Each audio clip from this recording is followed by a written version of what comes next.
Batman and Robin. Um, no, we're not. I don't know. Simon and Garfunkel. No, we really are. Dude, like, listen, man, I'm trying to work with you, and I'm tired of your negative creativity. There is no Dutch dynamic duo, okay? No matter how hard we try, we're not making this thing work. You know what? Fuck it. I'm done. I'm out. Bye.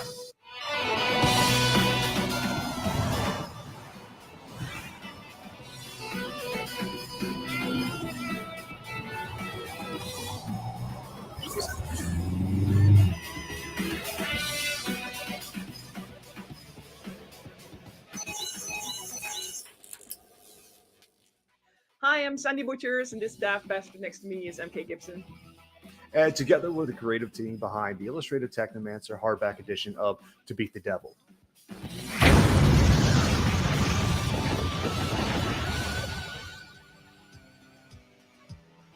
So these videos are being edited together, right? And Sandy is my director. She's telling me, like, so now you got to lead in with, what is Technomancer about? I'm like, I am the worst pitchman in the world, which sucks when you're trying to sell a book. So here's the truth. The book is about a guy named Salem. And he is a smuggler living in this world of angels and demons and cyberpunk and hellscape. Technomancer is really all about blood, gore, humor, heart, and hope. But the core of it is he's a guy who no longer wants to be alone. He's been alive for a very long time. He fought through the wars, and now he lives as an island unto himself. The problem is that's not what people can do. So when I write these stories, they come from a place of heart. You have to, like, open yourself up. So when an opportunity comes along, when another character named Father Grimm comes along and begins to show this guy the world he didn't know even existed, together they are on a quest for what happened to the human soul or who's trying to take them. It's so much of everything, and just how it all comes together is really, I think really that is what Technomancer is about. It's like how everything comes together and sort of transports you along this journey of this guy who realizes he needs friends because he cannot survive on his own, and at the same time understanding that he is the one person who actually is capable of giving back hope to humanity. To me, the illustrated Technomancer project it's just so fucking cool. This has been a story that's been in my head for many years, since actually it's 2008.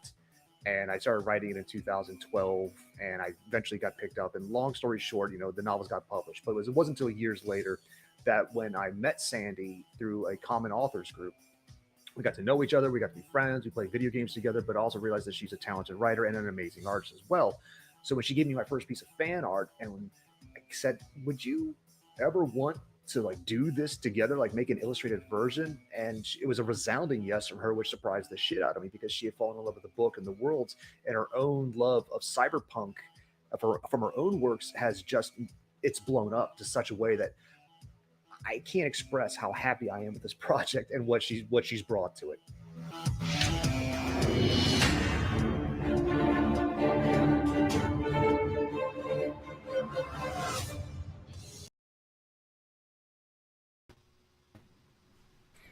Hello. Hey, how are you? How are you? I'm sorry, I didn't know the trailer was that long. We could continue it. No, it's fine. I didn't know your opening was that long too. I was like, well, hello everybody. Apparently I am just here to be a mess this week, but welcome to another episode of the HELLION ARTSHOW. I'm here today with MK Gibson, or can I call you Gib? I remember. Yeah, please. Gib or Gibby is just fine. Like MK right. Gibson, just like, that's just the author name. And only because like MikeGibson.com was taken, MichaelKGibson.com was taken. So I just had to go with the initials. That was the only .com left alive. So. Right. Makes sense. All right. So you are the creator of Technomancer, and we're here to talk about your Technomancer campaign on Indiegogo, which links are in the description. And we saw about the first half of the trailer. You guys went really thorough with the explanation, and also you have your artist Sandy on the trailer as well. So you guys can go hop over to Indiegogo to check that out. But first, you should stick around because we're going to get into some exclusive information, I suppose, some background and some info about who Gib is and how We're this just gonna project have a came talk. about. We're just gonna have a cool old talk. Yeah, I want to sell you stuff, but let's just talking. Like, let's just get to know each other. How you been? I haven't seen you. I haven't seen you in a while. I've been busy, very busy, but good. I'm in like the last stretch of Fiendish 2, which is why everything is like scrambling mess right now. I've got 3 pages left, but that's not like the work for me ends because I have products to coordinate and I have like the colors still need to be done, and so you know how this goes. But hey, good news, everybody who bagged Fiendish 2. I have 3 pages left, so I'm almost done. For the inks. Awesome. For the inks, yeah. And then it's waiting for printers, and then it's all kinds of other shit going on. Anyhow, it's fun. It's fun. I told myself I was going to, okay, it's time to go into your hermit hole and just like do nothing but draw. And then I tried doing that, and then it just didn't work. And then it's just, it never discipline. Anyways. I keep looking down. I keep looking over it, like, because I got the YouTube channel, but the other thing, I'm like reading comments before they pop up here. So I'm like, oh God. Yes. So whoever said that earlier, yes, I need to work on my pitch. I know that. I've been like that forever. Get off my nuts. So. Yeah. I mean, I like that your trailer. It is long. I just saw. Oh my God, it's 10 minutes. All right. That's why. Yeah, that's why. Like, don't, please God, don't play the whole thing. Right. Well, I was like, okay, this is a good cutoff point. But usually Indiegogo trailers are like about a couple minutes. So I'm like, I play mine, and then I should cut the chapter 1 trailer because that makes it way too long. But I'll play like the featured trailer right after mine. But yeah, no, I like that you get more into depth about it. But it's nice to have an elevator pitch there. Well, we wanted something in there, like, because we wanted something in there for potential fans, because some people have already read the actual novel before we get this illustrated version, and they just want to know like about Sandy and I, how we got together, and how we decided to create this and all that creative crap that some people enjoy. It's kind of like people who watch the DVD extras, it's because they want to see like the commentary. And if you don't want that, you can skip right past it. It doesn't hurt our feelings. Right. Well, you should not skip past it. You should look at the rest of the campaign, which I shall pull up right now. But also, let me just real quick say hi to our regulars. No Mesquite Down, Go Solo. Hello, the Horror of One. I don't think I've seen you around before. Maybe I just have a bad memory because I'm a granny. But thank you for being here. Snarky! Hi, Snarky. And no, I haven't. I saw you comment about the pyrography. Of course, I'm not going to forget about it. I have like a stack of them. I have the sketches done, but I haven't had time to actually do the pyrographizing. I'll do that next month. I don't have time. I don't have time for anything. I love the color. I don't know how far along. I have finished colors for about 40 pages, but I know my colorist works on multiple pages all at once, so I don't know. But 40 pages are like done. So there you go. Holy, I'm not holy, but hello. The Voyager. Iron Line, what's up? Thank you all for being here. Already have 50 people watching. You guys are all awesome. All right, I'm going to pull up Technomancer. And sure. While I do that, why don't you tell everybody what's your like backstory? How did you get about this? It's super easy. I was born a small child. No, I grew up a nerd like everybody else, bounced around the world, but then I joined the military and I was in the Air Force for 20 years. But all I've ever wanted to do was write. I love books. I love writing. I love, creating. I like to dabble in art, but I'm not a great illustrator, but I love to do like the screen behind me is like one of my photo bash collages I did. And, but I fell in love with I grew up with like old classic cartoons like G.I. Joes and, Transformers, obviously. And so I wanted to tell like a fun, like cyberpunk story, but it's been done to death, obviously, so I wanted to do my version. So right around 2008, I had a friend of mine. He was like, I wanted to eventually write a story, and he's like, he pitched this idea. He's like, why don't you create something with like some like the cool angel demons hell? I'm like, yeah, I did all that, but it's so been done for. Is like, well, what's your spin on it? I'm like, I don't know, add Cthulhu, add like make it cyberpunk urban fantasy after the biblical apocalypse. And he's like, ooh. All right, so and I started like jotting stuff down, and like all first author stuff is really bad. So I wanted to tell a fun story about after the biblical apocalypse. Like when I was a little kid in Sunday school, like Revelation scared the shit out of me because it's like supposed to be like, hey, by the way, God's gonna quit one day and hell's gonna rise and 1,000 years of darkness. I'm like it's in Revelation. And so I was like, man, that scared me. Like, what would that world be like? And then I started like, that's what started me going down this path. And so I started writing this action adventure, urban fantasy, cyberpunk novel about like a world where hell took over and they're in charge and mankind is the working class and demons run everything. So what would be, how would people exist then? What would the science be like? What would be the tech be like? So it kept getting darker and darker and grittier and more fun. And like, it's like kind of a love letter back to the old classic buddy cop action movies. So, the first novel, I wrote it and then I tried to get it published, did that for a long time. And like, no one would pick it up. And then a small press came along and like, they liked it a lot. And then in the meantime, I already wrote the next couple. We worked on it and put them all out. So I've been publishing since 2016, getting my own stuff out. And then I went fully independent last year. My publisher and I split ways, not out of animosity. It's just, he had a life. He had to get back to his real job and his real life. And, his publishing house was starting to go under. So I just went fully independent. So, and that's when I came across my friend, Sandy Butchers. She's this amazing Dutch artist and illustrator and graphic designer and an author on her own. We got to talking about video games and stuff we like to play. And then she read my book and gave me my first piece of fan art. And I was like, well, would you ever want to do an illustrated version? Like Amazon starts offering hardback versions. I would love to do like a nice slick cover, like, at least an illustration per chapter kind of thing. She's like, oh, hold my beer. And then it started taking off after that. So yeah, yes. Holy hand grenades. Yeah. Lovecraftian Neuromancer is kind of what it is. So.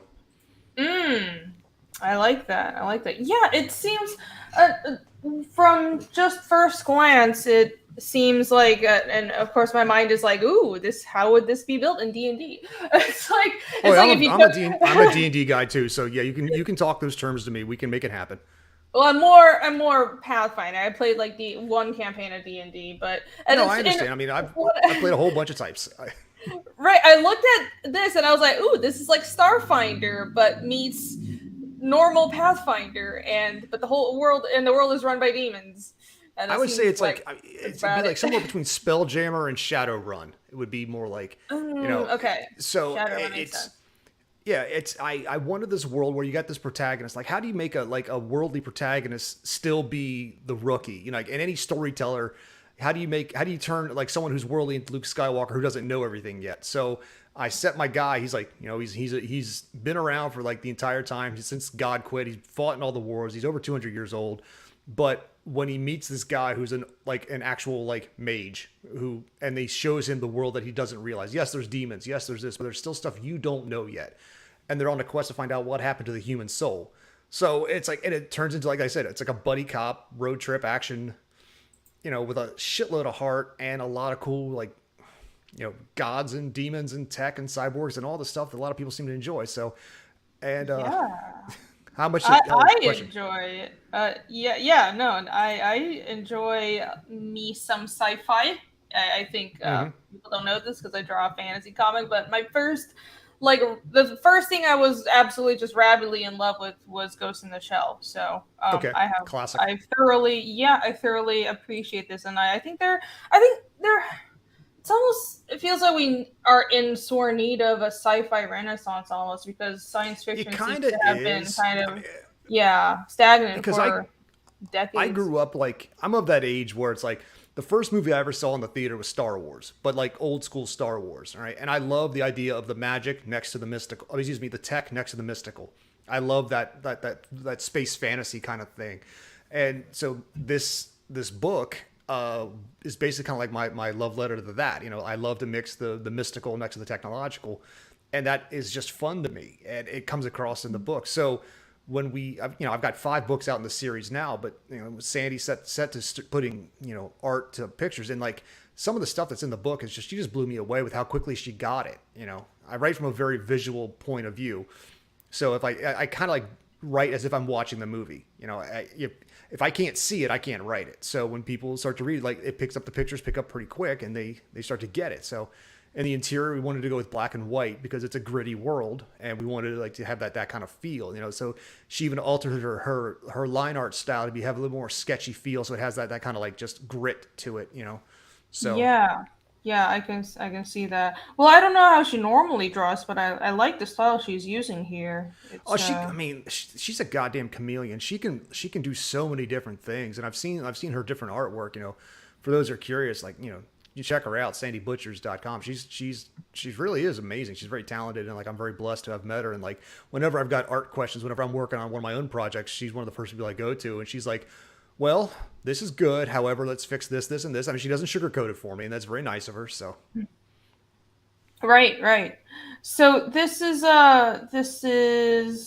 illustrated. You said 1 illustration per chapter? Yes. Okay. So there's approximately 40 pieces of art in the book. Okay. So these are small chapters.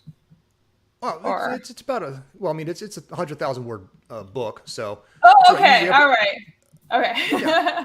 No, so it's approximately 33 chapters, or excuse me, 39 chapters. It's been so long, I got to go back and look at it. But it's a little over 100,000 words, and it's God, I am the worst pitcher in the world. Sorry, folks. It's a fun read that fine. I'm also I don't know your audience, so I'm all gibber. I'm all freaking Hugh Grant over here stuttering over myself like an idiot. No, oh my gosh, no, this looks so good. My audience, they're pitching the book for you too. Look, this is what my audience does. Honestly, we've got a couple wordsmiths in the chat, the whole Lovecraftian neuromancer. Listen, my favorite so far has been tech and mystical is testicle, and you know what, Snarkticon DM, you're right. That's very fitting for the 69th episode. You know what, Snarky? You get pinned in the chat today. I'm going to pin that right at the top. Thank you very much. That's freaking awesome. Go back, Technomancer. All right, continue. Oh, goodness. So yeah, when we set out to do this, we want to just have as much fun as possible. But being we've never done an Indiegogo before. We have tons of friends who are in the Indiegogo world, and they helped Sherpa us through it. But, we had some people go to us why are you using Amazon? Because we're still selling the book on Amazon. That's still coming out that way. We're using them as our publisher. But through the campaign, that's where all the extra stuff starts coming in, So, no matter what tier you subscribe at, you're going to get, there's a PDF of the behind the scenes cast. It's a 69 page behind, meet the cast. And it shows all the work we did in the background, early illustration, early concepts, all of the descriptions, all the behind the scenes crap. And your name also goes in the book in a special thank you section. So as long as that book is ever printed, your name's going to be in it as thank you for helping make this happen. So just a little things to help for those fans, hey, I don't want to pay you, but I'll give you $5, So, hey, fantastic. Your name, and you get a PDF, and your name will go into this thing forever. So thank you very much for that. And then all the different tiers come in different ways. So it's there's exclusive art that's not going to be reprinted anywhere else. So there's one that's a 3x5, and then a couple are these 6x9s, full color prints that you get that are exclusive only to this campaign, and they won't be sold anywhere else or given out at any other conventions, just for this. And they look really cool. Fantastic. We're gonna go down all the perks one by one in a bit, but sure. But in general, so this is it's an illustrated, it's a prose book, but it's illustrated. There are 40 beautiful illustrations, so it's and it's hardcover, correct? Yep. So all that is correct. But so can you kind of explain, because I'm not quite getting it. I'm a little slow. You're printing it through Amazon, but you're combining the print run through Amazon with the crowdfunding campaign, so people can have extra add-ons. Is that basically the idea? Right. It's also you get it. It's because it'll be $35 through Amazon, because that's a standard cost for a hardback kind of thing. But through us, at the first tier where you actually get a copy of the book is the third tier, where we send you a copy for and that tier's $30. We send you a bunch of art and the book, bypassing Amazon altogether. So some people don't want to deal with Amazon. If you don't want to, you don't have to. You know, we'll send you a copy of the book, and it'll be cheaper than the other way around. All right.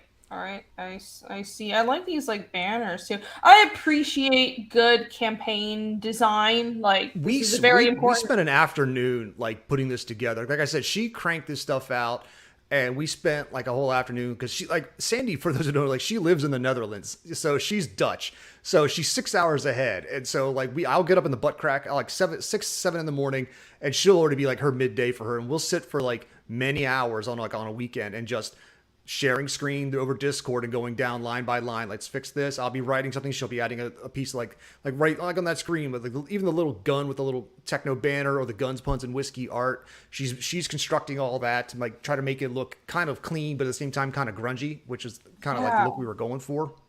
Yeah, and I love how this is obviously a very sci-fi. This is like a city street background, and the text is more modern, but with the kind of arcane symbols. But she unified it with the colors. Like I'm like, this is what my brain thinks of when I look at it, and she did good. This is very well done. We were. I mean, that's one of the things. Like sometimes, like in. You know, I still love art. So like when she shows me something like, I like this, can we punch it up here? Can we take it down there? Can we make it brighter here? And we work very collaboratively. She doesn't, I mean, we check our ego at the door when we're working together. Sometimes when she'll be looking at something I write, she's like, I'm not sure if I'm feeling this. I'm like, all right, let's try it a different way. And same thing with the art. I'm like, let's punch something up. Let's take it down. So.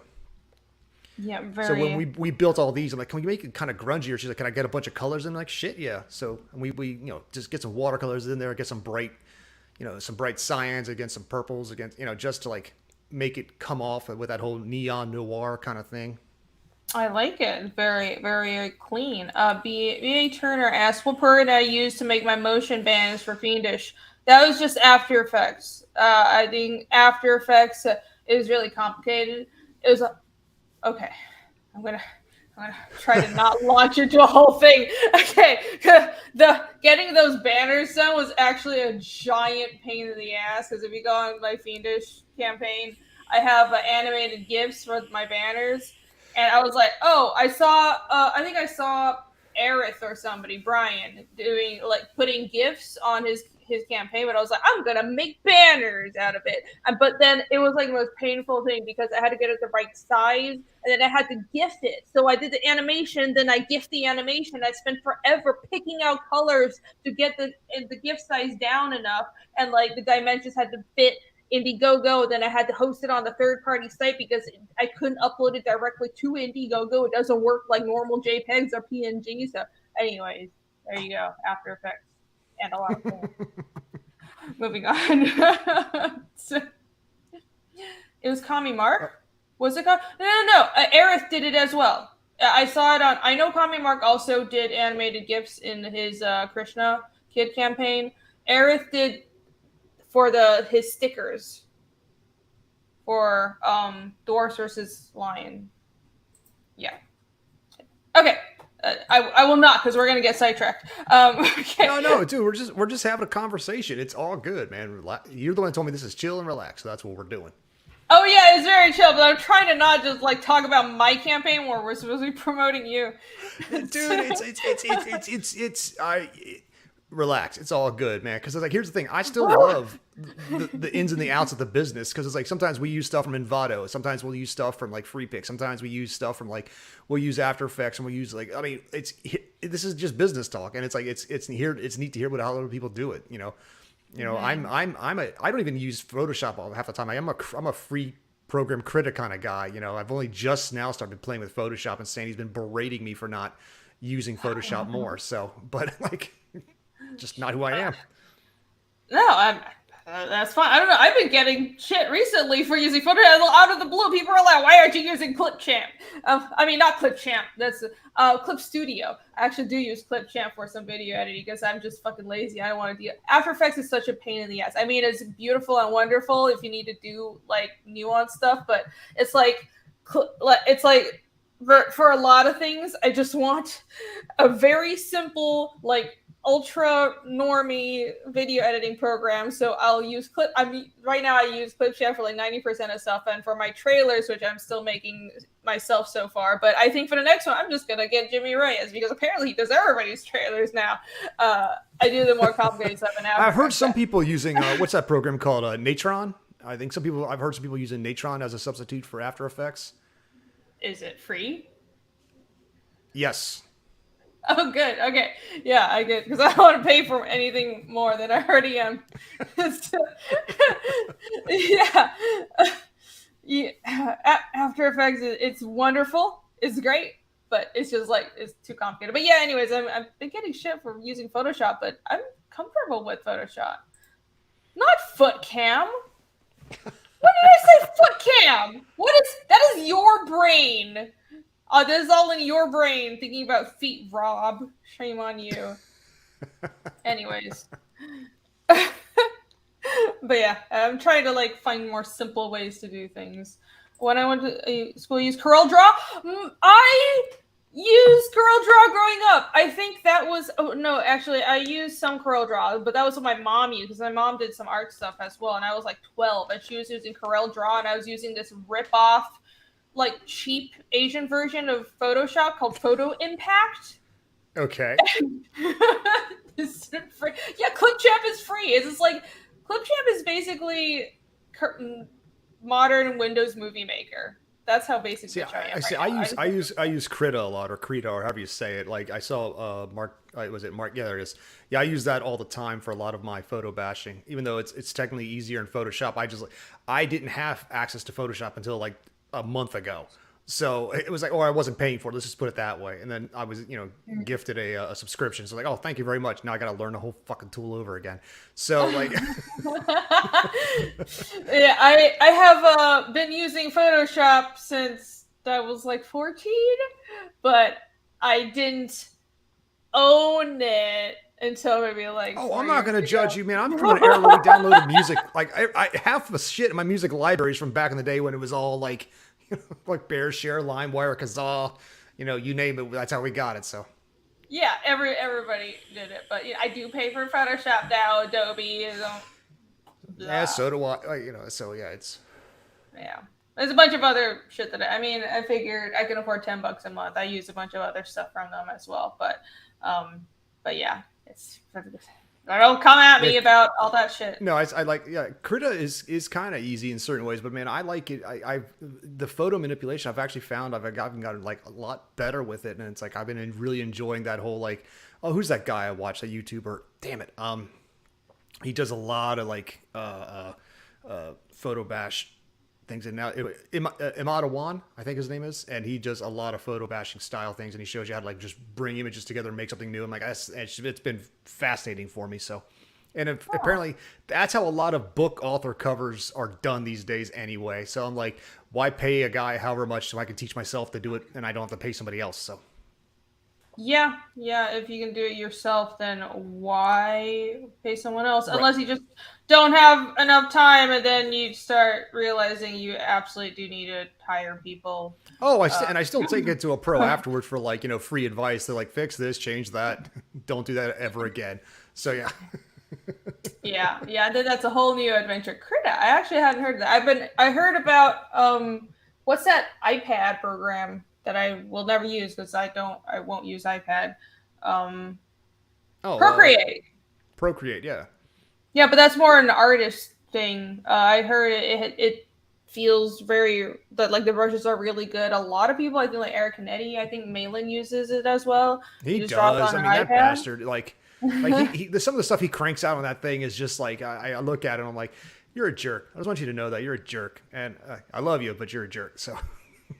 No, he's a jerk. Yeah, we could just end it there. No. It's like I did writing pros with him for like months, and like he's actually a great guy, and he drew me this low light, like this GI Joe picture, and it's like I haven't had as many tweet likes as the one time Eric Canetti name dropped me with a picture that he drew for me. And like I haven't never had as much traction as when Eric Canetti mentioned my name than my own fucking book. So thanks, I appreciate that.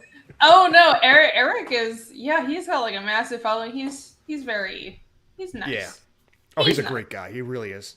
Yeah. Funny, way funnier than you think he is. Yeah, he's got this like quiet. He's like this monk-like Dark Zen humor too. existence, It's awesome. But then he'll Yeah. like quietly just crack a joke, and then it'll just come out of nowhere. Yes. These cool people. There you go. Oh my god, chat is full of melee hate today. But yeah, I refuse to ever use anything Apple, so I won't use Procreate. But I'm really happy with Photoshop. So, booyah. Yeah. Deal with it. Someone asked a question way back when about the main character's why he started doing what he did, and I lost it. I was going to answer him, but that was a million years ago in chat time. I didn't even catch it. Well, yeah, you can just answer whatever you remember. Find it. Ah, there it is. My homie, Ellie Munoz. What made the main protagonist begin his journey? Was it a job gone bad, something supernatural event that made him question the existence of his soul? Well, here's the gig. In this world, since this was my very first book, obviously when I first wrote it, it's my first book, but I realized if I'm setting the time like 200 years into the future, after, God quit and demons took over and after 2 world wars, man, that's a lot of culture to write about. That sucks. You got to make all that up. That's hard. So what I did was I created the fact that if God's gone, then the soul, where do the souls come from? And the answer is there isn't. Like, people it's diminished and diminished. People just have enough to just technically be alive. So there's no new creativity. Like, kind of like, the soul is what makes you want to create, to make art, make music, make anything.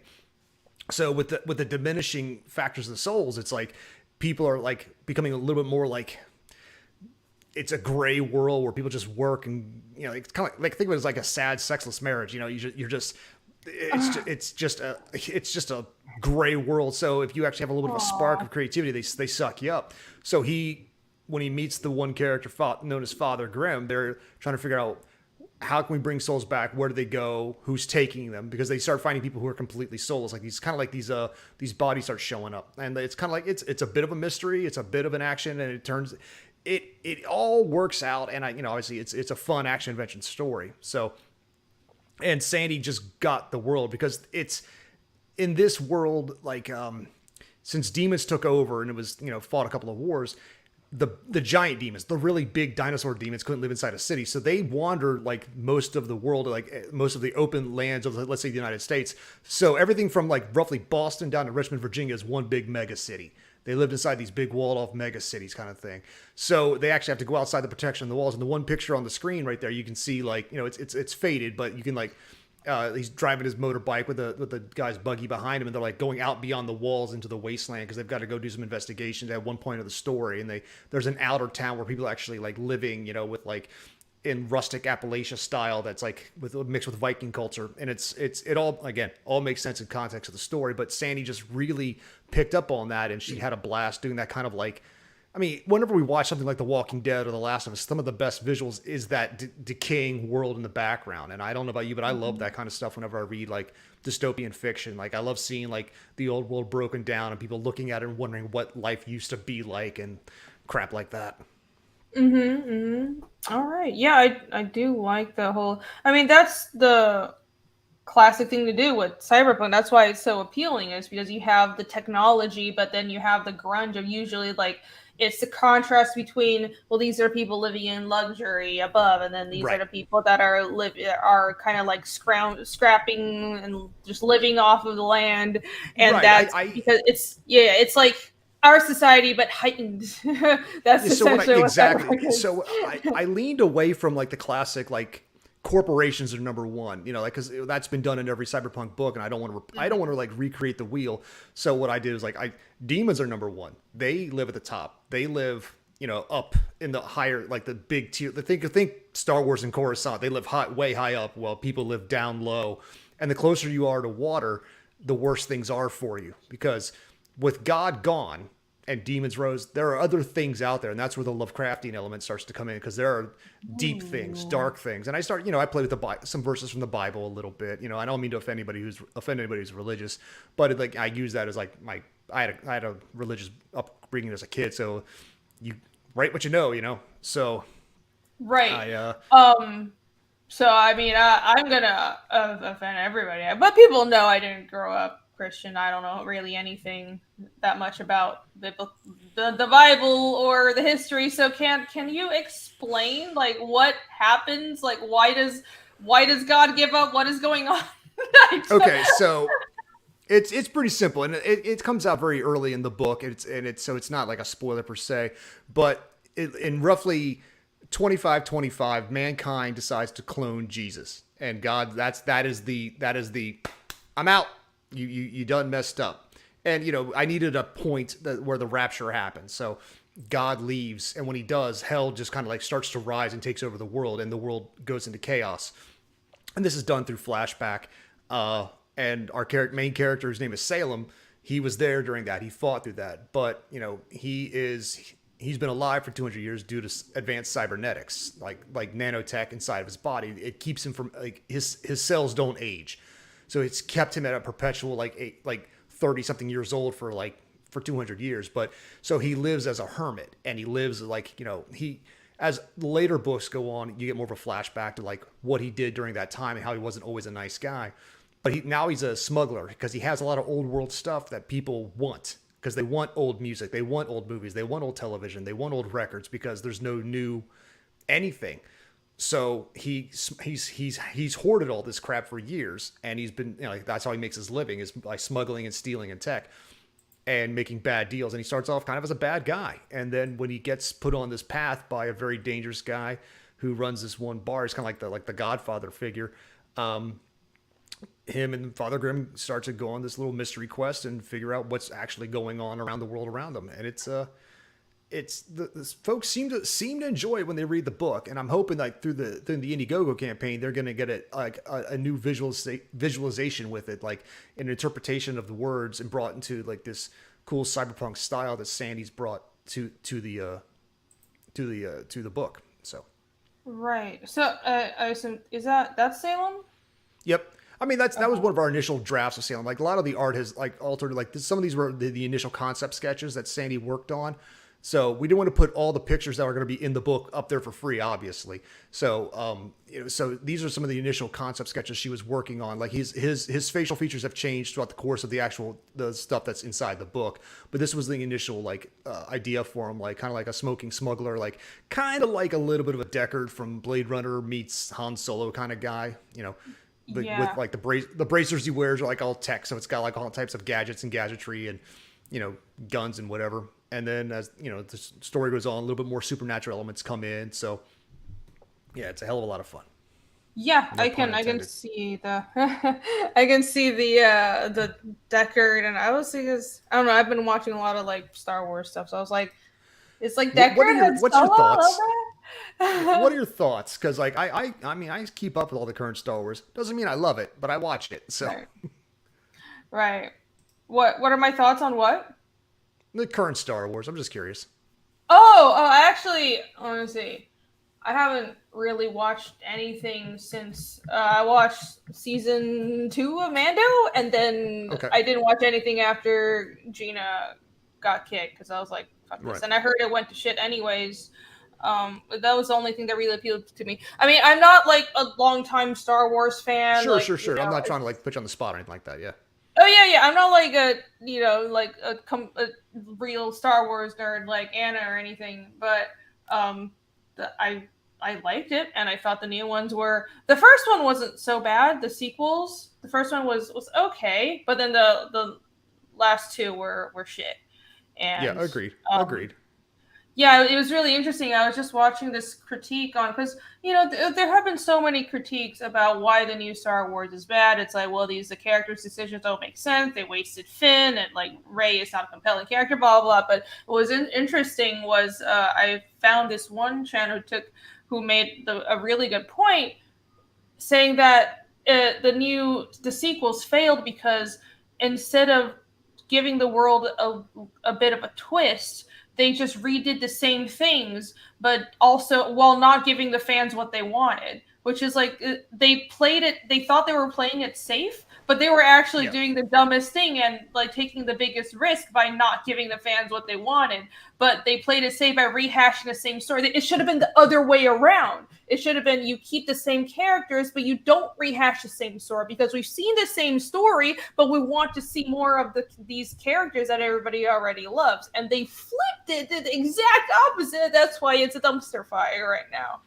It feels like I wrote a piece on my website, like a blog piece, like, May the 4th be with you unless you're an asshole. Because it's like, I, for example, take Andor. I don't know who in the chats watched it. I liked it fine, but the thing that got under my skin, like, oh, this is Star Wars for adults. And like, well, fuck you. First off, fuck you too. Fuck you again. Because it's one of those, like, Star Wars, like I said in the beginning, like kind of like the Technomancer book, it's fantasy. You have a knight, a magic system, a princess, a sword, monsters. Star Wars is fantasy. But it's in a technological world that it's fantasy. So, but it also has like planet-wide genocide and people shooting each other under tables and people like killing aunts and uncles because they can and shooting.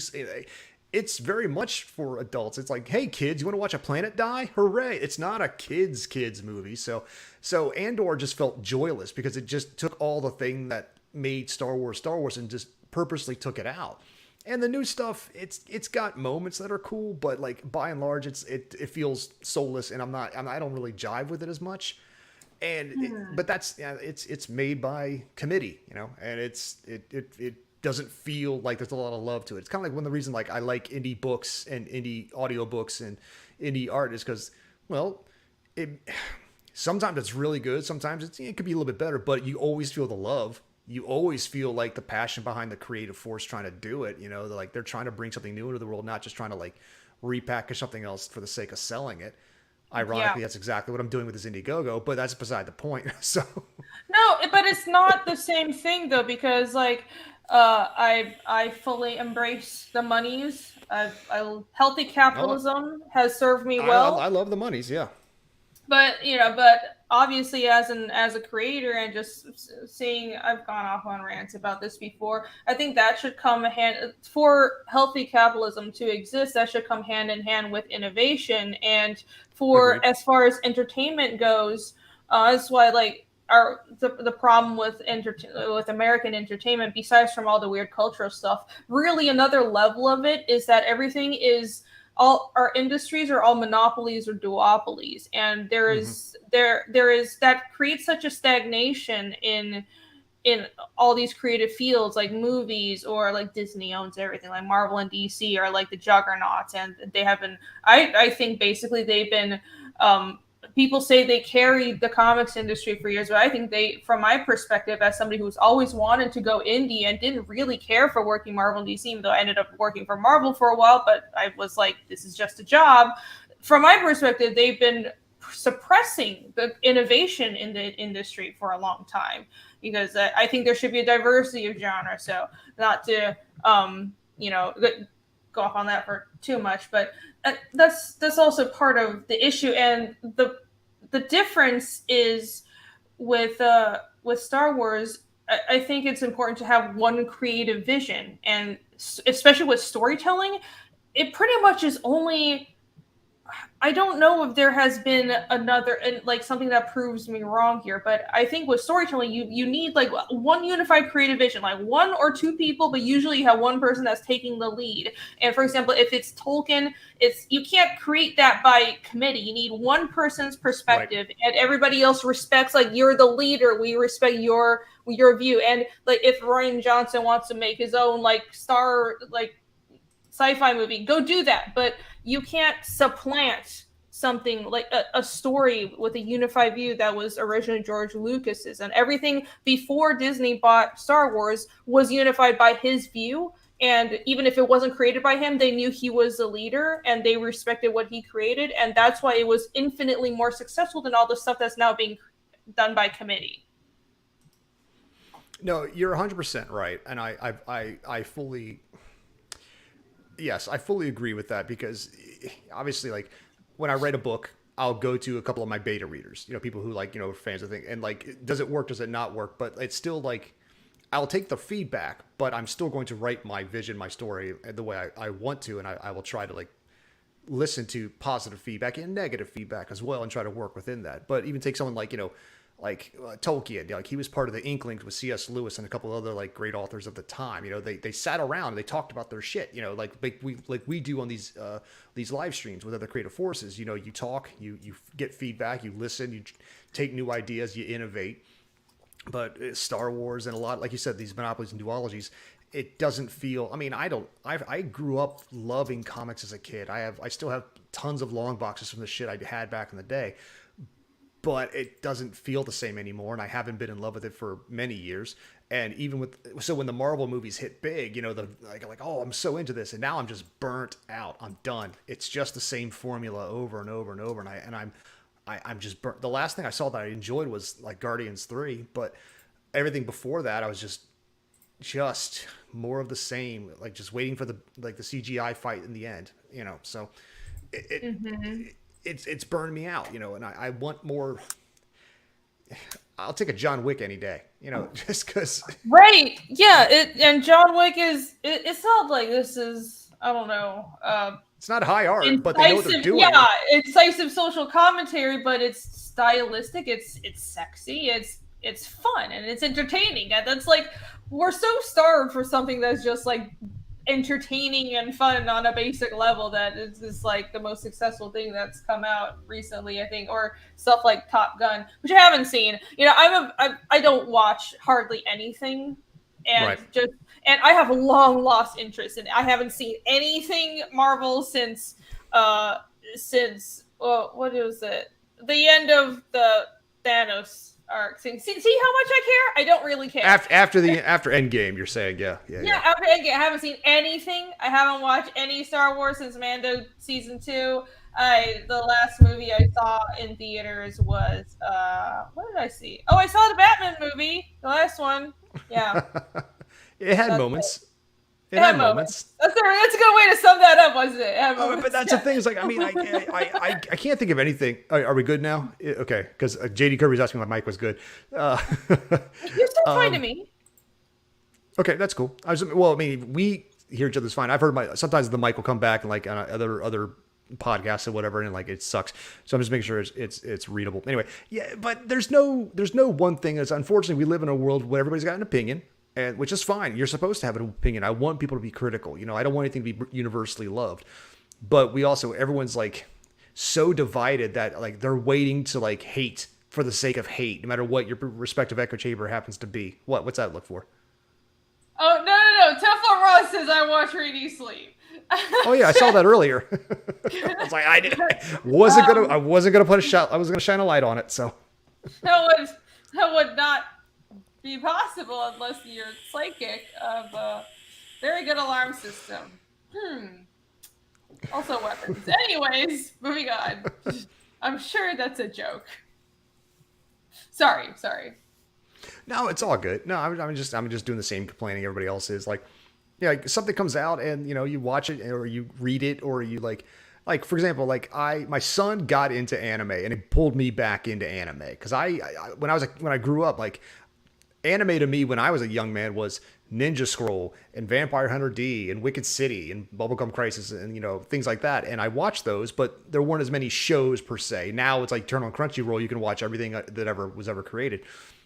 My son got into it and it pulled me back in, so I've been watching a lot of stuff with him, a lot of the shonen stuff, and I like it a lot, but I keep telling him like from a writing standpoint it's great character work, but if the answer is just punch harder, then that's not a good story. But it works great in anime, especially in shonen. Just punch harder and just find a new percent level and like don't outthink your problem. Just punch harder, and that's kind of like why Superman kind of sucks in the movies. He just punches harder.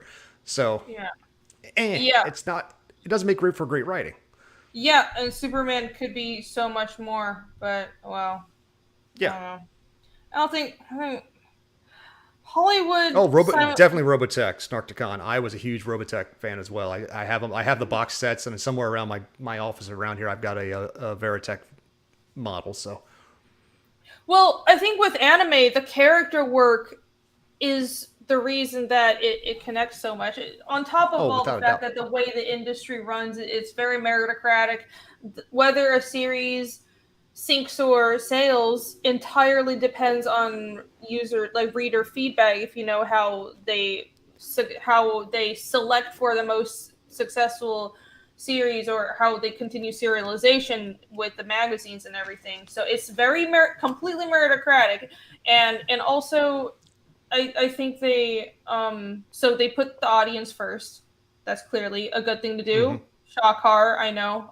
That's like revolutionary in America right now.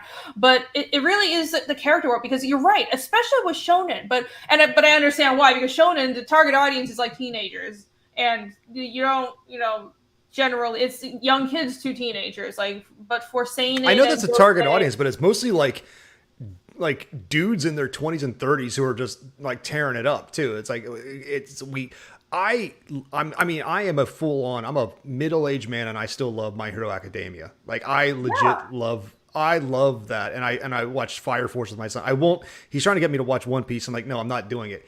The kid's like 600 episodes in. I'm like, I'm not going on this journey with you, my son. Good luck with you, but that's your journey. That's not mine. I can't do One Piece for the same reason, but that doesn't mean it's not good, because it's like good entertainment, good youth entertainment.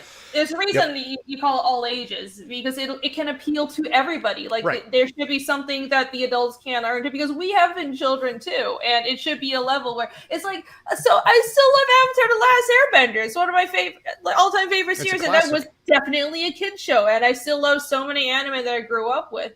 And I think putting characters first is a way to is a path to success, because they figure it out. Like, if you make compelling characters that are fun with a lot of personality, and they sort of like, you have all the archetypes in anime and manga, but usually if you like read the story, there's like a little twist on each of the archetypes. And it's like somebody said, I just saw this really interesting breakdown about how Deku from My Hero Academia is essentially like Naruto, but with more anxiety and and green hair, and kind of. Yeah. So actually, I'm a Bakugo fan through and through. Like, that guy he's my favorite character. I drive my son to school every morning, because his school's 30 miles from our house. So we have a long drive, well, not a long drive, but we spend 30-40 minutes in the car every morning just talking.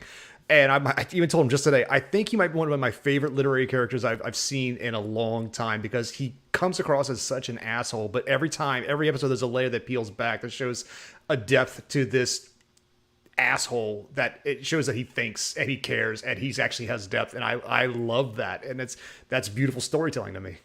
Yeah, I think he's topped Deku a few times on popularity polls, or he's a close second or something, which is not surprising. What's really interesting about anime and manga, I've noticed, is you have a lot of those, like, so there's this trope in manga where you have a secondary character who's kind of like a frenemy, and so in the closest ones I can think of are Bakugo is a really good example of this, but also Vinland Saga Askeladd is kind of like that. And all the time this happens. The main character will kind of be an everyman, or will not just be as bombastic or interesting, but then the secondary character carries the show for the main character. And I haven't figured out why, but I think somehow this has worked. And a lot of the time these secondary characters are just way more interesting. But I noticed you, Snarky. But yeah. I mean, they figured out the code to this, and there's exceptions to that thing as well. And like, I can't think of sort of this opposing frenemy in FMA. Well, kind of Roy Mustang is kind of like that. I love FMA so much, by the way. That's another good series. Yeah. Really check it out. What's funny is, like, I got COVID last summer, and like I was on the couch for 5 days, and my son and I burned through Brotherhood, the Brotherhood version together, like just shot right through it. Like we just laid on the couch, and I had COVID, he had COVID, and we just laid on the couch and watched it together, like, for the entire way through, and we loved it. I had never got a chance to watch that before, and I was really, really into it. It was a great bonding moment. It's a great show. I really did it. What are we watching now? Black Clover, Fire Force. We started watching that, and then what's the one, a Saikai one? Oh, damn it! It's new-ish. It's the guy it's kind of like guy. He loses his arm. He basically turns into a small harem. It turns it a little bit into like a harem thing, and I can't remember the name of the damn thing. I know. I don't know that one. It doesn't matter. It's. I know. Chainsaw Man is. I read the manga. Oh, I love Chainsaw Man. That's good. I like that a lot. Yeah, it was really interesting. I also read Fire Punch, which I didn't like the ending, but no, the art was actually really good in Fire Punch. Anyways, right, they cracked the code with manga, and it's like, I think it's this formula of, if it's for a younger audience, like, you focus on the character, but if it's for older audience, you can add more plot. That's where the complex plot comes in. That's why, like, Vinland Saga and basically anything by Naoki Urasawa, like Monster, 20th Century Boys, is clearly not just for kids, but characters always come first, because How that's is how you Vinland? make I haven't watched it. Yeah, I think I watched one episode and didn't come back to it. Not out of anger, and like I just got sidetracked. So I watched like the first episode of Vinland. I enjoyed it, but I didn't come back to it. So is it good?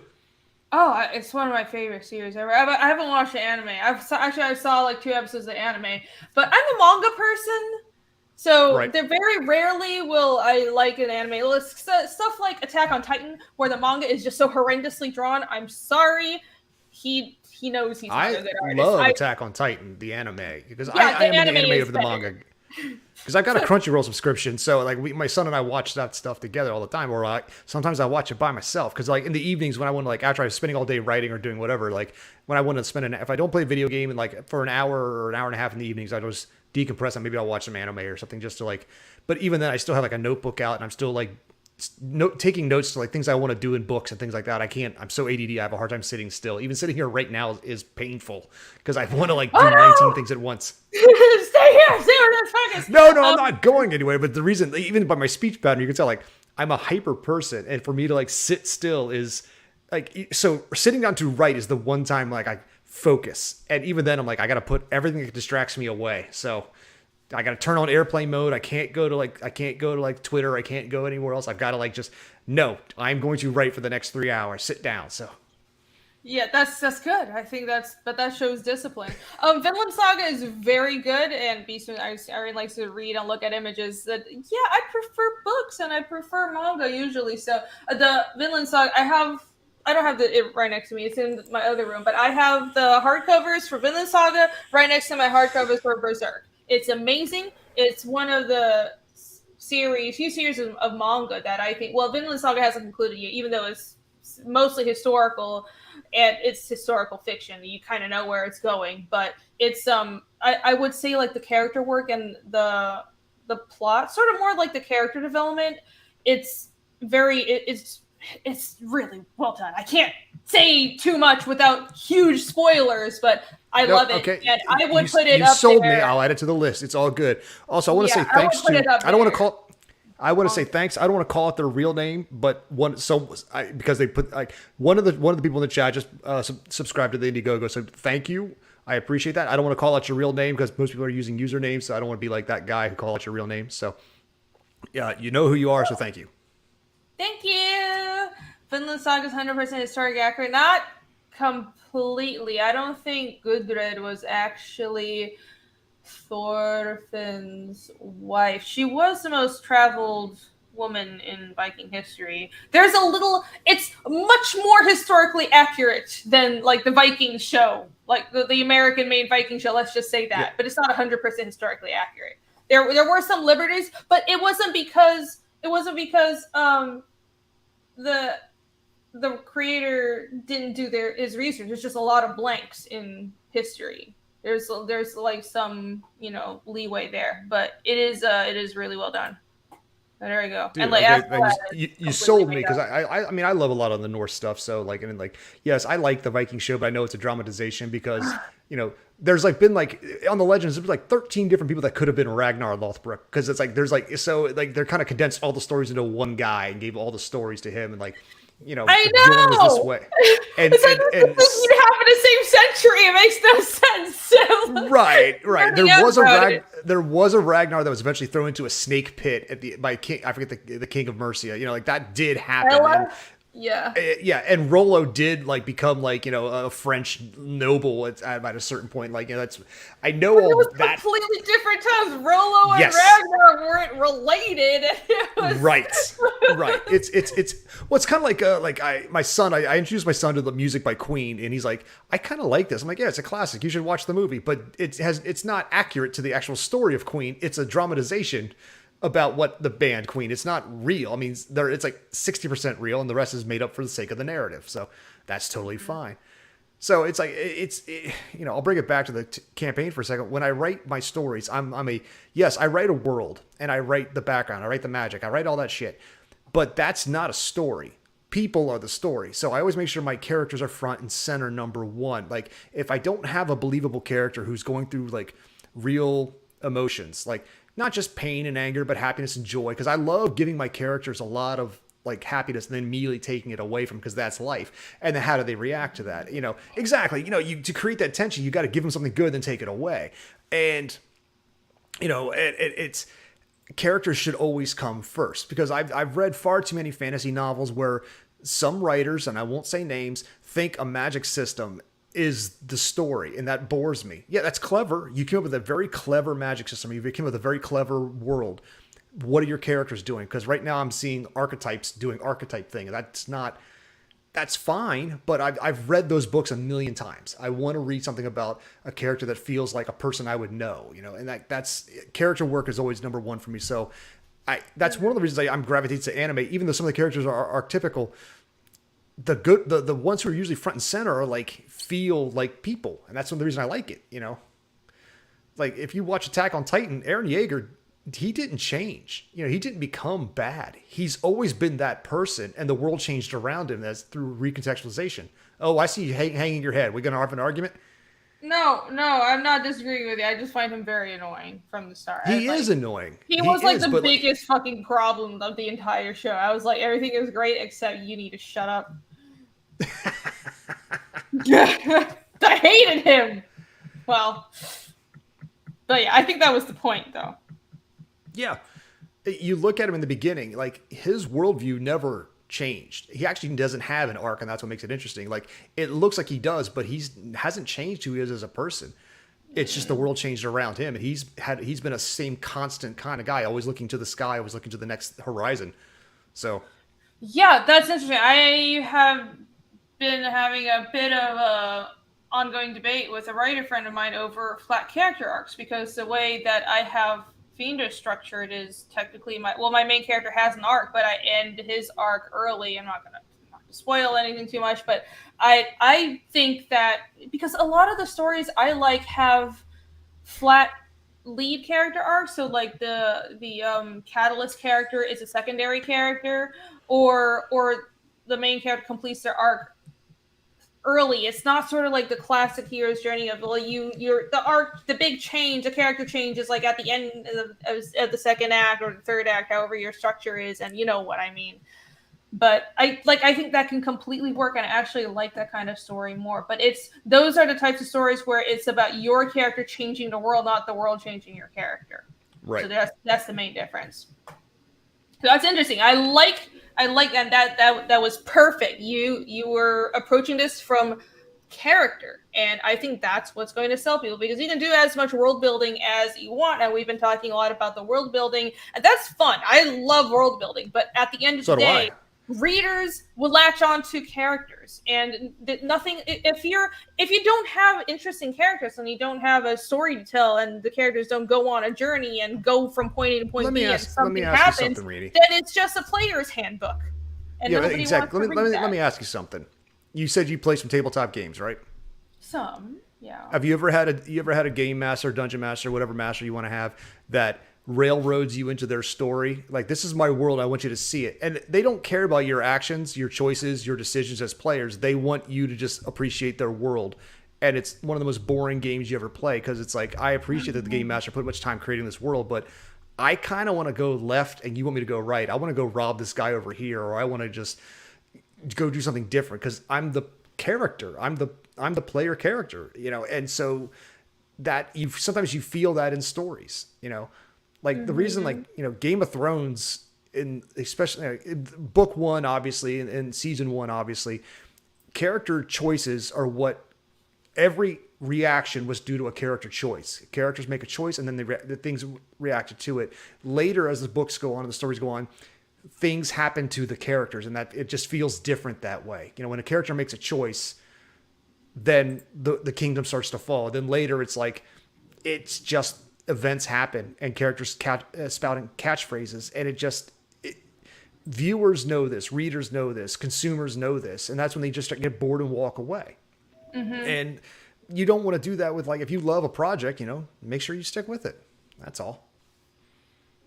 Yeah, absolutely. It's sort of, I think as storytellers, we have to realize that what we're doing it's not, this is why I don't agree with the idea that, well, art is self-expression, and I hate the idea that, like, art is anything that you think is a stupid postmodernist idea that art is anything that you think is art, and if art is just, as long as you're expressing yourself, then it's okay, then it's art. No.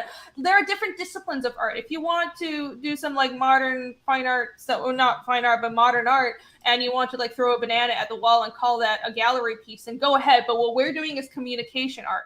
And in communication arts, which is comics, and that goes to storyboarding, television, and writing as well, I would say this all kind of gathers into one. It's an interaction with the reader, and you have to keep the reader in mind. And that's sort of like, it's on a different level if it's gaming, but when you're GMing a game, you have to keep the players in mind. It's interactive. It's not all about you.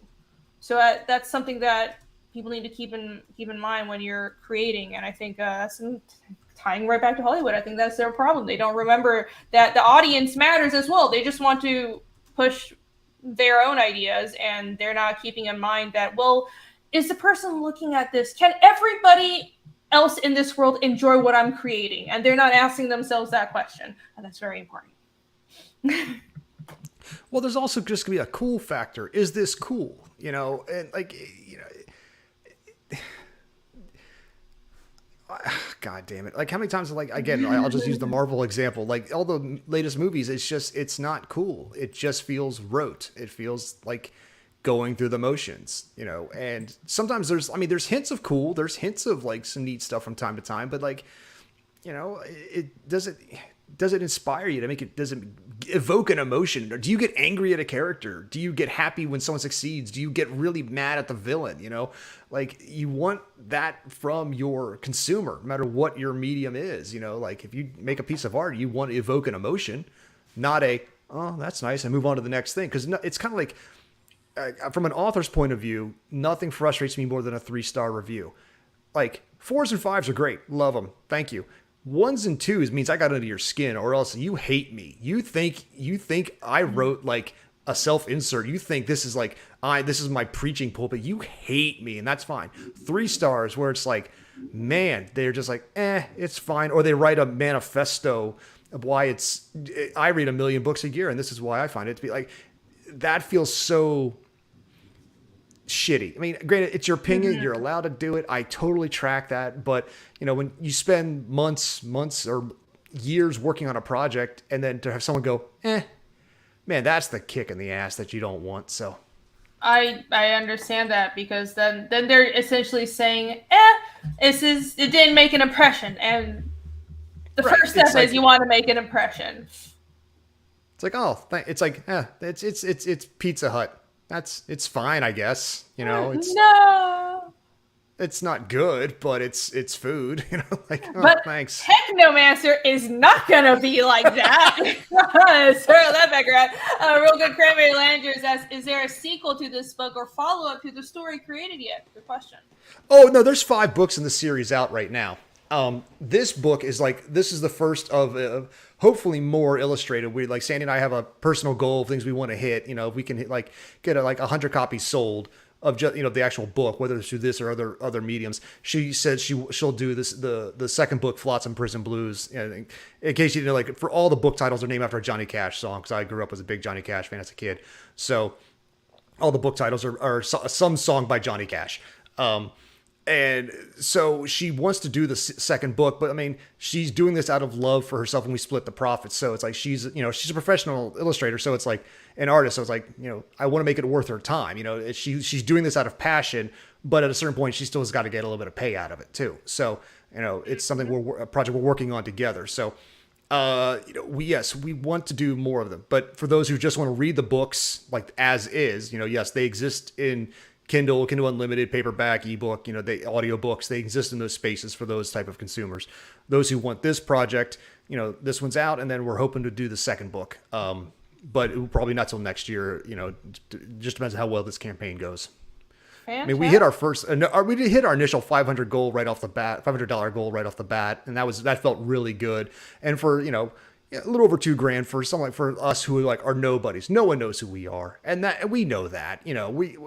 So we suck up to bigger names like you, and try to get on shows and things like that. So nobody. No, that's what's so great about this scene, though, is what matters is if your project looks good and then you have a chance, because it's the audience that decides. And yes, 100%. This project does look good. This art is awesome. I know you don't have a lot of time left. You got to go, but I want to ask you all about these characters, and especially this. Oh, Ranger. yeah, by all means. I like Rangers a lot. Well, 1 second, like is she like the Rangers? Like in that file folder, is there something called the Meet the Cast? Oh yeah. Wait, hold on. I'm not sure. I can look. You want to do a quick elevator pitch for this while I try to find that file in the folder? Well, shit. Urban fantasy meets cyberpunk in a post-biblical apocalypse world. That's the elevator pitch. Nice. All right. I like that. Yeah, thank you. The character Salem is searching for the source of souls. Well, not the source, like what happened to the human soul and like who's stealing them. Because even though the souls are diminished, some people are turning up soulless. Someone is literally stealing souls and leaving people like comatose, and he's trying to find the source of what's happening. So yeah, it's got a detective angle to it. It's got a by book. Yeah. I start to Khan's comment. Sorry, it made me chuckle. Book! Buy now, please! There you go. Thank you, Snarky. Yes, buy now! And it's got a touch of like some Lovecraftian stuff mixed in there too. I didn't want to throw too much spaghetti at the wall, but with that story part builds because, like I said way back when, in the beginning of the Bible, it says like, God moved over the heaven and the deep and created light. And I said, what if there was something dark there, something in the darkness, something in the deep that God created light for to make it hide? And with God gone, the deep starting to wake back up. And that's where like that kind of cosmic Cthulhu horror kind of comes in just a little bit. I don't want to like use everything that everybody else is doing. So I just kind of like use a lot of those little moments to like add just touches of horror from time to time while our boy is trying to like stuck in the middle of all this insanity and trying to like deal with one problem at a time, because that's what all human beings do. So yeah, in something in that file folder that you should have a link to is something called a Meet the Cast PDF. You can see that, and we could run through the characters if you want. But yeah, I'm looking at it. I just didn't know if you wanted me to share all of it. You can throw it up there. No, that's all. It's all behind the scenes stuff. It's totally fine. Totally fine. All right, cool. I'm gonna pull it up, and then I think this would people would like to see that. That's pretty cool. Yes, I think characters first. There we go. All right. Yeah, this was the like initial sketch of Salem that Sandy was working on. He's my protagonist. He's every time he reinvents himself, he named himself after a brand of cigarettes. So just FYI, people in the book, he's constantly smoking because I was quitting smoking when I was writing this book, and I constantly was craving cigarettes. So I was like, at least my fictional character gets to smoke after I had quit. So that's a great way to like self-therapy, which is what writing feels like a lot. Oh yeah. This worked through like a lot of issues. Here are all my problems. That's storytelling. Yeah, so he is a kind of a quasi cyborg when he's all of his stuff's internal, so he's like it's all nanotech inside of his body that's restructuring his bones. And I guess in a fun way, did you ever watch Futurama when Fry got the worms? So it's kind of like that. I guess that was my there was an episode of Futurama where Fry ate a bad sandwich and got parasites, but they made his body better, and that kind of stuck with me. So I kind of like used that with like nanite style infusion inside the body. So all right, awesome. All right, keep scrolling. Let me see. Yeah, that was like our very first. That was my very first sketch that like she gave me before. Like Father Grimm, he's our worldly guy. He's our man of mystery. He is the Gandalf figure, if you will. He is the world's oldest human being, and you learn little bits about his past. He's been around for literally ever. Magic practitioner, dark guy, brooding, all that kind of stuff you want out of that kind of like, if Gandalf had a sense of humor. So this looks like goth Doctor Strange after 20 beers and being punched a few times. Yeah, a little bit. I mean, he is a like haggard fellow. He's a haggard fellow. So I like it. I like the goth aesthetic. All right. Very nice art. yeah. And you have an asshole meter. Oh my Yeah. god, that's my favorite thing ever. I love that guy. Well, it lets you know where people range. Salem's like, he's a bit of a prick, you know, and That's Father Grimm's on the great. fairly on the neutral side. Oh my gosh, I want to use that idea, the asshole meter. You just blew the microphone out. God damn. Sorry. It's just so funny. Okay, continue. I'm just gonna laugh in my corner. Who is this? That's still Father Grimm. This PDF that you're showing is like everyone will get a copy of this who backs the campaign. You'll get a digital copy of the PDF. So you'll be able to see it better and clear. So this is like a lot of our like what we went through to make these characters, because she did a shitload of like potential studies, like ideas of what the characters could look like and did look like. Like this guy, she used a little bit of Ethan Hawke to like use as a model. You know, she was trying to get that look of how he behave and act and like that. And then we were playing around with some watercolors in the background to make the character studies pop. So, All right, nice. And like that, this is still Father Grimm, and this is the head and the. Yes. So robot. I love the idea that Nikola Tesla never died. He faked his death and has been alive this entire time as a head in a jar. So he is like this first tech. So if Father Grimm's my man of magic and mystery, then his basically his tech genius is Tesla, who everybody just calls T these days. And he's like literally just a head in a jar inside of a mech. And he's my little bit of comedy relief, but he's like whenever you need an upgrade or a new tech implant, you come to this guy. So, and it's been blast, because she even actually studied the actual Nikola Tesla's death mask to get the face right. So it was kind of interesting. Oh, that's cool. I'm a big fan of Tesla. That's amazing. Well, so when I was originally when I was like I said, I was in the Air Force for 20 years. My first job in the Air Force, I was a Serbian linguist, and I still could speak a little bit. So like, cause like he was a Serbian Croat. People keep thinking he's Russian. Like, no, he was a Serbian Croat. Like he was a Serbian. Who thinks he's Russian? Oh, I've had people yell at me like, like people yell in like different comments in the book, like, you made Tesla like, that's not how you say it in Russian, because he's not fucking Russian. He's never Russian. He's a Serbian. Hvala Doviđenja. Hello, good day. Oh, that's so okay. Hvala I Doviđenja. Hvala, hello. And Hvala I Doviđenja. Doviđenja. The D, that D, the dash is a DG sound together. Doviđenja. Yes. Pretty good. Yay! I try! Yay! I learned how to say something. Cool. I don't know what that is, but thank you. It means very good. Yay! I did it. Okay. Cool. And Tesla in a jar and a robot. That's awesome. I like that. All right, absolutely. And he's an asshole. Yes. A little bit. Well, he's still in the green, so he's still good, you know. So yeah. Yeah, he probably would be after it's like he spent his life. I feel like he spent his life being too nice and then got fucked over, and he probably. Oh, he got fucked over hard by Edison a lot. You know? So like, it's one of those like all the great ideas, and Edison stole a bunch. So yeah. Yeah, poor guy. He has a license to be an asshole. That's totally fine. Whoa! Oh my gosh, that's crazy. Oh, yeah. She did like study death mask. Oh, that's insane. I love that. All right, who is this hunk over here? All right. So at one point in the story, the characters have to learn about what's happening. So they go to find some of the gods that still survive. So when you study Norse mythology, there are a couple of gods that survive Ragnarok. Two of which are Vali and Vidar, and they run an outer town outside of the city. Vidar was the god that killed Fenris Wolf. Mm-hmm. You know, he was the second strongest god behind Thor. He's a lesser known god, but if you study mythology, he's in there. So like, I love this idea of a guy who had to kill the wolf then to become the wolf. And his brother Vali was the one that had to kill the blind god Hod. He was created in one night at like Loki tricked Hod into killing Balder. Odin then sired Vali in one night. He grew up and killed Hod. And it's like, it's this weird story, but like, what happens to a character what happens to a person who is created to be an assassin, who completed his only reason for being the second day of his existence? What do you do after that?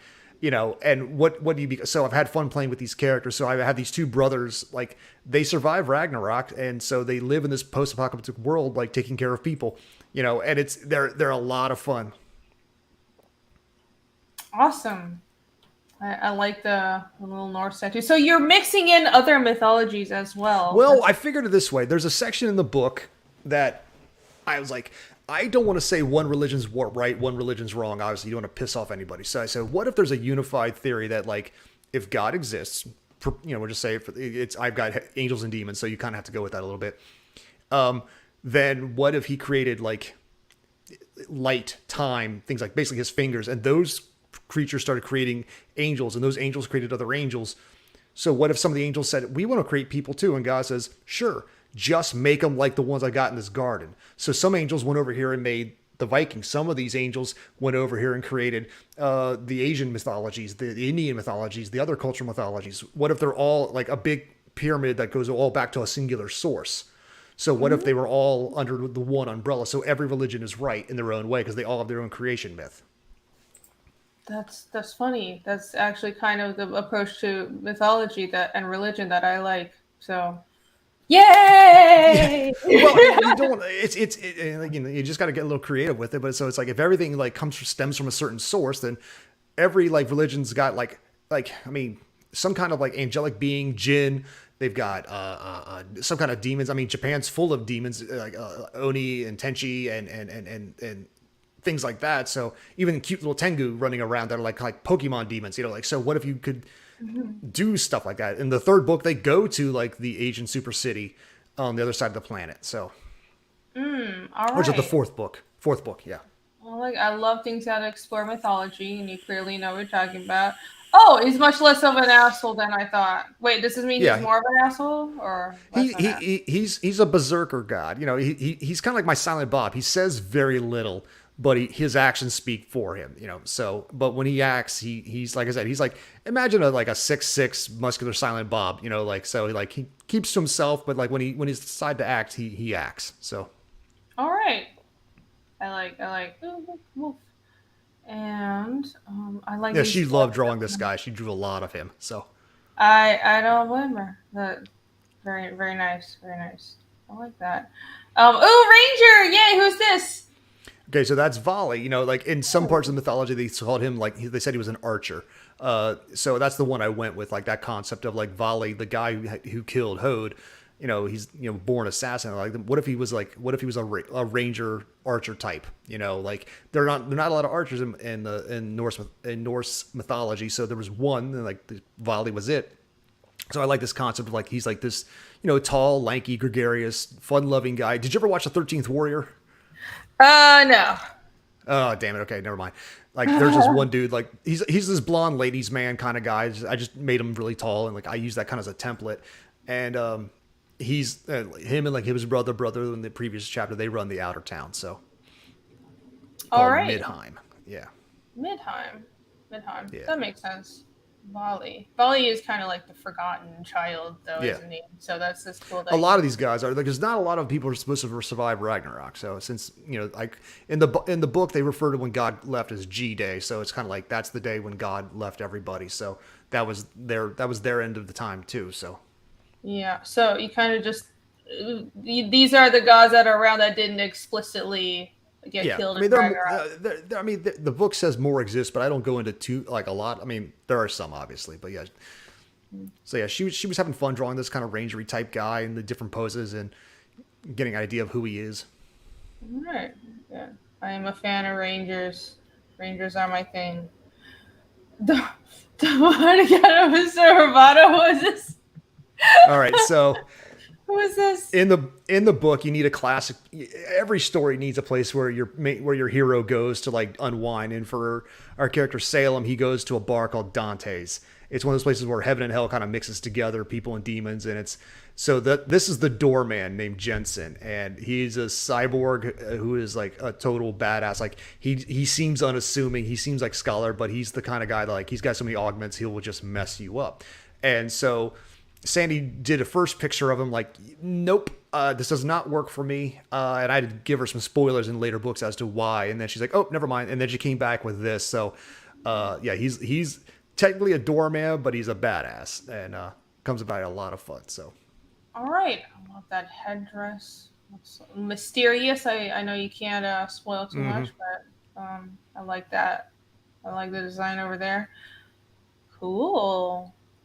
yeah, see, that sketch that was her first sketch. Like, she did this line art. I said, nope, I don't need that Sgt. Pepper Lonely Hearts Club Band jacket. This does not work for me, and I had to explain to her as to why. So Yeah, very different. I'm loving the cross between sort of mythology and grunge, and as well as cyberpunk. I feel like you guys really balance all of that really well. Caitlin and Teresa. yeah, the Spinoli sisters.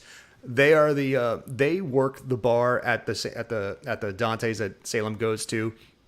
Fraternal twin sisters, both with cybernetic replacement arms and full of like firepower. Like Caitlin, like, Teresa's the one that'll poison your drink, and Caitlin's the one that'll beat you with your own arm. Like, these are my. They've got some roles to play in the books, and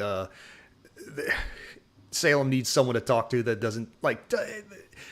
You know, you go to a bartender for a friendly ear. These aren't those ladies, but so they just want you to pay your tab. Yeah. Gotcha. I understand. I'm surprised that's not higher. And yeah, pleasant. You know, we'd probably be good friends too. Really, probably be good. I like this drawing a lot. This is lovely. Yes. I think you have a print of it as well on the campaign. Yeah, So I think there's one. Like, I'd have to go back and double check. I know we've got a. They're in there. Keep going. okay. All right. Let me see. So This is Mazael, one of the demons. That is actually like he's actually a cop, and Salem works with him from time to time. Since Salem's a smuggler, he's a cop. He's like all cops are dirty cops. So in this world where demons run everything, everything's legal as long as you get a permit for it. You want to kill somebody, get a permit. You want to steal, get a permit. You know, that's all it really boils down to is just money. So it's like, you want to prove that your worth is more than this guy's and you want to kill him? You pay us what he makes in a year and you whack him. That's fine. We don't care. Just, you can't kill illegally. So the cops now are, you know, it's a messed up world. So, and I based the, go ahead. Oh no, I was just gonna say, at least they make you get a permit. I mean, there's some semblance of law. That's perfectly reasonable. Just kidding. So anyway. I based all the demons off the 7 deadly sins. So he's a gluttony, you know, and like normally you think fat, but no, gluttony's not really about. It's about consuming and taking and wanting more. And he's skinny like a tapeworm because he's constantly consuming. So. All right. Does it say no? It said embrace the suck. SUCK, which is even better. But yeah, I think I'm not gonna make you go through like the entire book, but I think this is a really nice snapshot of the characters in the book. And so real quick, I will not keep you here for too much longer, but let's refresh this campaign. And I like to let's show everyone what's your biggest tier. So if it's go to the right and scroll up, there you go. That is the true Technomancer tier. So if you click on it, it'll show you what everything it comes with. These pictures, the ones that like those are not necessarily what you're going to get in the thing. We have pictures somewhere else. These are placeholders. But so at this tier, this is tier 4. You get the Meet the Cast PDF. You get your name in the book. You get signed book plates by Sandy and I. You get a black and white 4x6 mini print. That's Salem getting socked in the mouth. You get a copy of the hardback book, and you get 3 full-color 6x9 signed art prints by Sandy that are exclusive to this campaign and won't be sold anywhere else. All right, so this big bundle, only for $50. That's very, very affordable. And this is a hardcover book as well. Yeah. We wanted to make it as like cost efficient as possible to everybody because, like I said, we are still putting this out through Amazon and it'll just sit there. But like for fans of the books who want a little bit more, they want to like, you know, get some other stuff, you know, like, you know, if the book costs you $35 on Amazon plus, you know, whatever they say, like, so 50 for this, I think it's like maybe $10 shipping and handling, you know, you're going to get a lot more than just a book, you know, and we wanted fans to have that, you know, so, and that's why the one tier down, I think it's $30 and it's, The only thing that's missing from that is the so $5 gets you just your name in the book. $10 gets you your name in the book, a print, and the sticker, because maybe you'll get the book later in life. Who knows? Third tier, that's 30. That's where you get the book, the print, the da da da. The only thing that's missing from that is the full color exclusive art prints. And we also have worldwide. One thing that says worldwide. So some places, like, we originally set this up for like US and EU. Then we're like, oh shit, we forgot about like the UK, who's not in the EU now, and some other places. So we had to go back and then set up some worldwide ones. So for people who live in basically anywhere. I got fans in Australia who want copies, and we got ways to get them to you too there. So, all right, and another worldwide. I like this. It's very interesting. I think backers appreciated when campaign owners make tiers just for international audiences, because as I know that's a struggle with all the shipping costs and everything for everybody. Very nice. All right. Hey, you have another backer. Backer 60 was Alex VRB. If I can find the chat. I just saw it. There you go. Yay! Thank you, Alex. Okay, yeah, let's refresh. I know we've got a couple. We got 2 backers from the beginning of this show. Fantastic. Thank you very much. Yay! Okay, that was 40. 42! Yay! Thank you. Thank you, everybody. I really do appreciate it. Yeah, and if you guys haven't seen this yet, this Technomancer, the illustrated edition, it is a prose book, a giant prose book. How many pages is it? Oh, fuck balls. Hang on. It's just short. It's just south of 300, because we bumped it up a little bit in scale, because normal paperbacks are 6x9. This is 7x10, so it's just under 300 pages. Okay. So it's a gigantic hardcover book, but it is full of illustrations, and it is an illustrated prose book. And you have like 40 illustrations in this, and it comes with a bunch of other campaign doodle-dee-dads, like stickers and prints and stuff that we just went over here. So if you want to check that out, that's in the description right at the top, and all my lovely mods have been posting the link. Thank you all very much. You guys they've been awesome. Fantastic. Thank you guys. Appreciate it. Yeah. All right. And when is this fulfilling? Oh, very good question. So we start in June. We start in beginning of June, because the book goes live on Amazon June 1st. We start fulfilling immediately following. So we will start bagging and sending out, so the first few weeks of June we should get the bulk of them out. So the campaign only has 20 days left in it. So yeah, it's really not that far away. So I would say about a month from now, honestly. Perfect. That's really soon. All right. And is it only on Indiegogo? Yes, it's only on Indiegogo. For some folks, we've added. There's a few extra not tiers, but little add-ons for folks who are hey, I'd like to buy a couple extra copies of the book. That's in there. Or I just want a gift bag of maybe one print and a book to give to a friend. That's in there. So there are some add-on things for some folks who want to I want a copy for me and a friend. We've got you covered. So that stuff's in there. Awesome. All right. So check out the campaign. There's add-ons and a bunch of many tiers for you guys to all pick from right here, and take a look. This has been very lovely, and I'm glad that we got you. Thank you so much for having me on. Appreciate it. Of course, yeah. Okay, let's see. What am I doing? There you go. That's what I was looking for. I was trying to full screen you guys.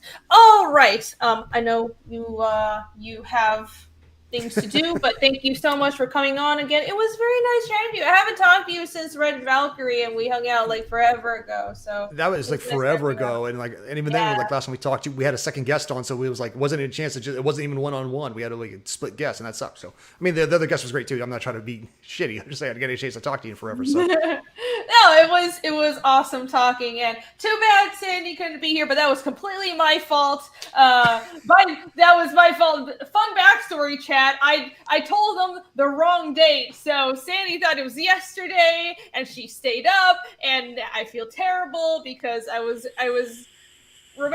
considering doing a Tuesday show instead of Wednesday, so that's why I got the dates mixed up. Anyways, I'm horrible, but thank you so much for putting up with me and showing up today, even though I totally fucked up my schedule for you yesterday. It's all good. I appreciate it. Thanks for having me on. I apologize, but your book looks great, and congratulations. I really appreciate it. Mm-hmm. And congratulations on Fiendish, and I know you're going to knock it out of the park with this one too, so I'm sure all your fans will be very happy. I hope they like it. I'm working hard. Last stretch, last 3 pages. All right. Let's start the contest. Can we get a hug? Yes. Hug. Okay. There we go. You got a hug from Gib as well. Cool. Where can people find you? Just Google MK Gibson, you'll find me. MKGibson.com, Facebook. Just Google MK Gibson, you'll find me. So. Okay, awesome. And of course, you all know I'm reading draws everywhere. And if you haven't liked and subscribed, please do that. Hit that like button. That really helps the channel. Oh, also, I keep on forgetting to shout this out. I have a Rumble. I'm trying to get my Rumble subscribe count up. I have over 100 subscribers, so I'll start simulcasting there soon. But if you want to follow me on Rumble, please. I'm also reading draws on there. That would really help. It's nice to have a backup. And I'm trying to massage that platform and try to have a little bit of a fallback over there. So that would be much appreciated. And my next stream is... I think my Twitter's at GibsonMK1 because MK Gibson was taken. So if you want to follow me there, cool. That'd be great. Oh yeah, what not, is I ain't gonna worry. I'm old. No. Tell people they must follow you. Otherwise, they'll be do it or I'll fight you. No, I got nothing. So. Yeah, exactly. There you go. My mods are awesome. They already have the link right there. Yeah. Oh, you're the best. Thank you. Yeah, you guys are the best. And tomorrow I will be on, my next stream is tomorrow with the Creative Block. And I think, I forgot whose channel we're going to be on. I think we're going to be on Phil's channel. So that's going to start same time, 9:30 EST. And we're going to be talking about writing again. That's going to be a ton of fun. So I'll see you guys then. Have a good night. Love you guys. And peace. Okay, bye. Now I have to find my outro videos. I'll just play a good old regular subscribe one. Okay, bye!